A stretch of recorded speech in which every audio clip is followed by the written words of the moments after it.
Netflix was unstoppable just a few years back, but it's crazy how quick things can change. They were taking the internet by storm and were growing at unimaginable rates, but now they are struggling to even keep the company alive. Never in a million years would anyone think that Netflix can be losing the streaming war. So what happened? Was it a slow decline over time, or did they make a few wrong turns to end up where they are now? Today, we'll be covering this topic and the many mysteries that come with it. The idea for Netflix originally came around when the CEO Reed Hastings was late on a Blockbuster movie rental and was charged a whopping $40 fee. He was furious, which was understandable since that was Blockbuster's whole business model. They would profit off of irresponsible families that would return movies late and then charge them an arm and a leg for the inconvenience. Reed then decided to team up with Mark Randolph to create Netflix. It was a way to order DVDs to your doorstep in just a few days. You might think DVDs are pathetic nowadays since you can just log on TikTok and get enough dopamine for the whole week, but back then it was a game changer. Reed and Mark were inspired by Amazon's success as an online bookstore, so they decided to try the same thing but with some of the greatest movie titles. Netflix picked up traction quick, and soon enough they had to expand their business by hiring new employees, thinking of new advertisements, and thinking of ways to stay ahead of their competition. And speaking of competition, Blockbuster had the chance to buy Netflix for $50 million, which they scoffed at and thought their asking price was comical. Up until this point, the big streaming giants like Blockbuster only saw Netflix as a harmless startup that had no chance against the big dogs, only for Netflix to go public just a few months later at a $75 million valuation. And today, with quarterly revenues of $21 million, Netflix Incorporated went public at an $82.5 million valuation.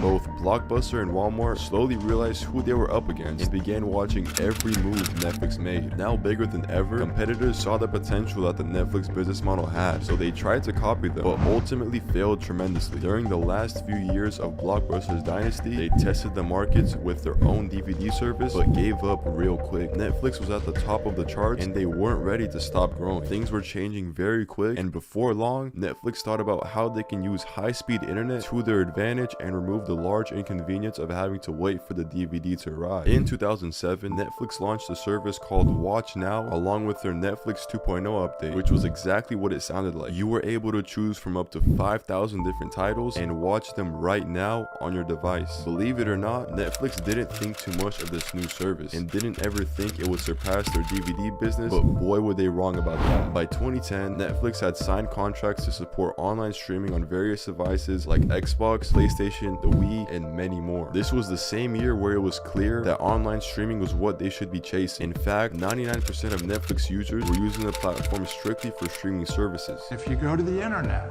which allows us all to get all those different channels and 100 new channels from Netflix to YouTube, and to have more and more choice and diversity. It meant changing up prices as well. In 2011, they charged $10 for full streaming plus one DVD rental. And if you just wanted the streaming service, you'd have to pay $8 monthly. Most people hate when businesses change their prices, but consumers didn't care much when Netflix changed prices, simply because consumers knew they were getting their money's worth. Just 2 years earlier, they had 8 million monthly subscribers, and when these price changes went into place, they had over 20 million subscribers. The people knew exactly what they wanted, and they got just that with Netflix. By now, competitors like Blockbuster had slowly started to see their sad demise. A once dominant video rental chain has filed for bankruptcy, and some movie renters say it could mark the end of an era. In 2013, Netflix began experimenting with original programming and successfully created some of the greatest hits with this. Original programming was known by Netflix as Netflix Originals, where they would make their own in-house shows, so they would own all rights to the shows, making it the most profitable form of content. Shows like Orange is the New Black and Stranger Things were all multi-billion-dollar hits that were a part of the Netflix original series, but their downfall was right around the corner as more competition joined the rat race. Disney Plus, HBO, Discovery, Paramount, and many more were joining the market in hopes of getting a piece of the pie, and it worked for them. With such competitive prices and quality shows, it was easy for consumers to move from Netflix to the other streaming platform. This is also where Netflix made one of their biggest mistakes, by heavily pumping out Netflix original garbage, and before long, the Netflix original stamp had a bad reputation. But I do think perhaps the best solution for hemorrhaging so many subscribers is just by offering better content.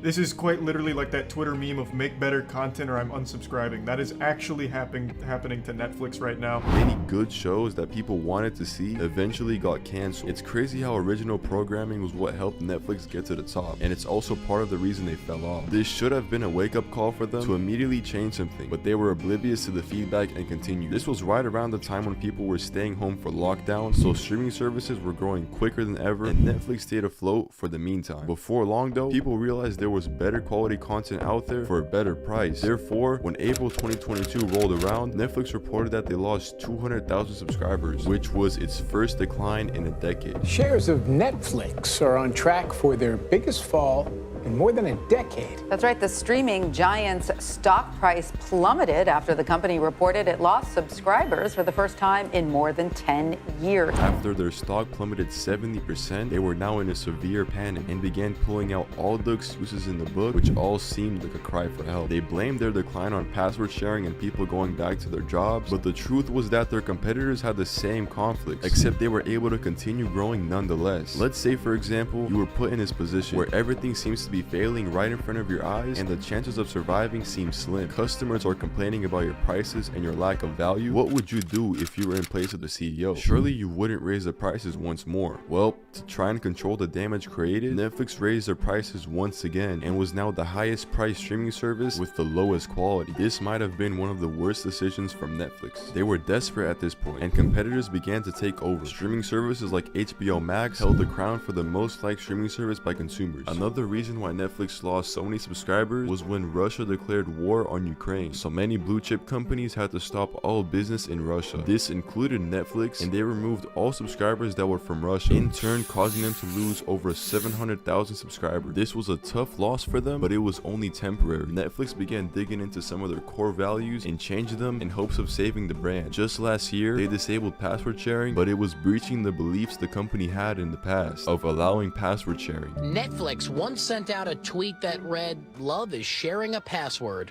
But nearly 6 years after that tweet was sent, it appears that that love affair is over. Following this, Netflix reported a loss of over 600,000 subscribers after the price hike and the new password sharing news. If that wasn't enough, Netflix has been working on a cheaper alternative with ads, which is literally cable TV. They are digging a deep hole for themselves. Once a blue chip company that was taking over the entire internet to a company struggling to stay intact as a business. As always, if you enjoyed this video, go ahead, leave a like and subscribe. Peace out.